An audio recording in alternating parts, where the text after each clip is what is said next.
WizEven donne la parole à ceux qui créent l'événement. Un invité, 10 minutes, 5 questions, c'est All Access, votre dose d'événementiel pour la journée. Je suis Pierre-Henri Deballon, le cofondateur de WizEven. Nous sommes à Bretignolles-sur-Mer en Vendée et je reçois Juliette Moret, la chargée de communication et de partenariat de Vendée Miniature, qui me disait juste avant d'attaquer qu'elle avait longé la mer pour venir travailler. Ça doit être quand même sympa. Bonjour Juliette. Bonjour. Merci d'être avec nous. Peux-tu nous parler de Vendée Miniature ? Oui, bien sûr. Donc Vendée Miniature, c'est l'un des plus beaux villages miniatures de France. C'est une maquette donc qui fait 300 mètres carrés et qui représente la vie d'un village du bocage vendéen dans les années 1900. Donc tout y est fait comme avec les matériaux de l'époque. Donc les maisons sont en bois, sont en pierre, sont en tuffeau. Vous avez aussi les toits qui sont en ardoise ou en tuile. Bref, c'est vraiment une plongée dans les années 1900 et la vie d'autrefois. Alors ce village, il est au 1/10 en termes d'échelle. C'est sur quelle surface ? Combien de mètres carrés ? Donc il y a 300 mètres carrés de maquette. Ça correspond environ à... il y a 650 personnages. Et donc on a une église, une gare, on a un vrai petit train qui tourne, un vrai petit train électrique. On a un moulin à vent, voilà. Donc on a vraiment la reproduction d'un village de l'époque, comme on pouvait trouver dans nos campagnes vendéennes ou campagnes rurales, en milieu rural. Alors pour se rendre compte, l'église, elle fait quelle taille à peu près ? Elle fait 3 mètres de haut. Et elle pèse C'est une église de 3 environ mètres. une tonne. Une tonne, d'accord. Et Ouais. donc quand on vient visiter, on circule autour de ces maquettes ? Oui, bien sûr. On a un circuit. C'est un circuit à sens unique qui permet de faire le tour du village, effectivement. Donc, on fait le tour de la maquette. Il faut compter environ 1 heure et quart pour faire le tour du village. C'est une maquette qui est animée ou c'est une maquette qui est fixe ? Est-ce qu'il y a des lumières qui évoluent au gré du temps ? Est-ce qu'il y a des personnages qui bougent, un petit train ? Enfin, alors 1900 non, pas forcément, mais est-ce qu'il y a des choses qui sont animées ou c'est quelque chose d'assez fixe ? Non, il y a des personnages animés, bien sûr. On a grosso modo 650 personnages en tout. Et on a un petit tiers qui sont animés. Donc, on peut voir, par exemple, le potier on le voit le tour du potier qui tourne. On voit la personne qui fait l'ébéniste, pareil, qui fait marcher sa machine à bois. Donc, une partie des personnages fonctionnent, effectivement, sont animés. On a aussi tout un jeu de son et lumière qui reproduit en fait le rythme d'une journée, donc avec le coq qui chante le matin, la chouette qui ulule la nuit, et puis vous avez bien sûr les cloches de l'église qui sonnent, le train donc qui fait de la vapeur et qui tourne tout autour du village.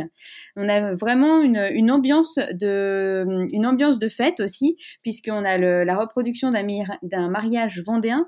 Le mariage vendéen est assez atypique puisqu'il y a l'histoire de la fameuse danse de la brioche. Je ne sais pas si tu connais, mais c'est une tradition vendéenne. Et donc voilà, toutes les traditions et les us et coutumes de Vendée sont reproduits sur cette maquette. Alors, je crois que c'est né des mains d'un passionné parce que c'est 7 années de travail de maquette. Est-ce que au début, quand il a commencé cette maquette, l'idée était derrière de le rendre public ou c'est avec l'ampleur que ça a pris que petit à petit l'idée est née de créer autour un lieu accueillant des familles et du public ? En fait, Yves Aubron et sa femme étaient tous les deux des passionnés de maquettisme, mais Yves Aubron était ébéniste de métier. Il a eu un accident qui l'a obligé à être alité pendant plusieurs mois et du coup, bourreau de travail, il s'est mis à faire des petites charrettes, des choses de ses mains. Et puis de charrettes, il s'est mis à faire des maquettes et puis une maquette en a entraîné une autre, et ainsi de suite. Il en est venu à faire une crèche, au départ. Et à ce moment-là, il était à Clisson. Ensuite, il a cherché un local plus grand. Et il s'est installé donc en Vendée, où il a fait un petit village. Et ensuite, il est allé à Bretignolles-sur-Mer, puisqu'ils ont vraiment compris avec sa femme qu'il fallait créer un village beaucoup plus grand. Et ils ont trouvé Brétignon-sur-Mer pour créer Vendée Miniature. Parle-nous un petit peu de ton parcours, Juliette, et notamment avant d'être consultante en communication et aujourd'hui d'être chargée de communication et de partenariat pour Vendée Miniature. Je crois que tu as aussi touché de près ou de loin à d'autres grands événements. Oui, donc ça fait que depuis 1 an que je suis chargée des partenariats et de la communication à Vendée Miniature. Et avant, donc j'ai commencé mon parcours dans la grande distribution, donc c'est beaucoup moins fun. J'étais responsable d'une galerie commerciale où il fallait donc gérer la communication, mais aussi les événements qu'on pouvait mettre en place dans la galerie pour animer ce grand espace. Donc j'ai commencé par là et j'ai toujours aimé le côté terrain. La communication, c'est pas que être devant un ordinateur, et j'ai toujours apprécié de mêler les deux. Donc c'est parti comme ça. Ensuite, je me suis mise à mon compte parce que j'avais d'autres passions et j'ai toujours trouvé que on passait beaucoup de temps au travail, alors il fallait aussi qu'on prenne beaucoup de plaisir. Et donc je suis partie, j'ai toujours aimé la voile, et donc je me suis donné comme défi de devenir chargée de communication d'un skipper. Du coup, j'ai tapé aux portes de nombreux skippers qui faisaient entre autres le Vendée Globe et les grandes courses qu'on peut voir à la télé, qui font rêver nombre d'entre nous. Et donc, je suis devenue chargée des communications et des partenariats de Romain Attanasio, qui n'est autre que le mari de Samantha Davis, et qui sont actuellement, du coup, en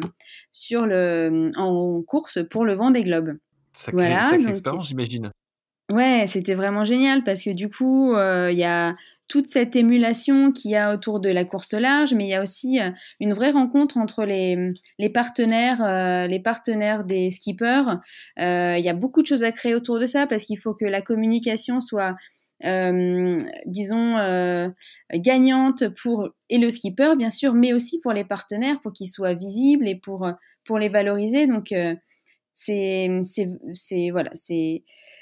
passionnant. Et ça, c'était en 2018, si je me trompe pas. C'est ça. Alors, comment on fait sur ces partenariats, cette communication, quand on va avoir des partenaires quasi 2 ans à l'avance? Est-ce que c'est pas difficile pour eux de se projeter sur à la fois des budgets, mais aussi des opérations de communication qui n'arriveront que dans 2 ans? Est-ce que c'était pas un des écueils que tu rencontrais quand tu travaillais sur ces projets? Oui et non. En fait, les partenaires comprennent vite que le partenariat sportif, c'est pas du one shot. Et c'est du long terme. Donc, évidemment, pour bien travailler, pour bien communiquer, il faut prendre son temps. Et il faut faire les choses bien. Donc, ça s'était vite pris. C'était des choses que finalement les entreprises prennent rapidement en considération, parce que c'est aussi la façon dont ils peuvent vivre leur relation avec leurs salariés, avec leurs équipes, en disant voilà, il faut qu'on se fasse confiance, il faut qu'on aille de l'avant.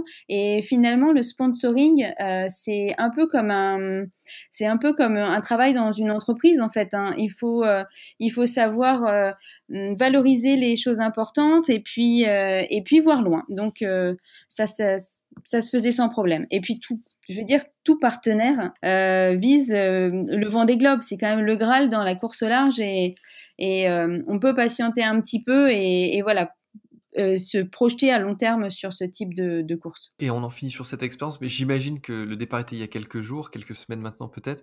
L'émotion doit être assez importante quand on a participé au montage d'un tel projet. Oui, ça prend aux tripes, bien sûr, évidemment.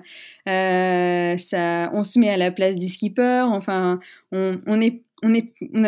voilà, c'est juste limite un déchirement, encore plus, de les voir partir, parce que c'est un tel engagement pour eux et pour tous, en fait, tous les sportifs, que on ne peut être qu'admiratif. Alors, revenons un petit peu au Vendée Miniature. J'aimerais que tu nous racontes cette saison 2020 un peu mouvementée. Comment vous l'avez vécue en termes de visiteurs? Est-ce que vous avez quand même réussi à maintenir le bateau à flot, on va dire? Et puis, comment on prépare 2021? Eh bien, 2020, oui, c'est passé de manière un peu particulière, mais on ne s'est pas laissé abattre. On est resté actif et très dynamique, notamment sur les réseaux sociaux pour commencer. Mais dès qu'on a pu ouvrir, on l'a fait.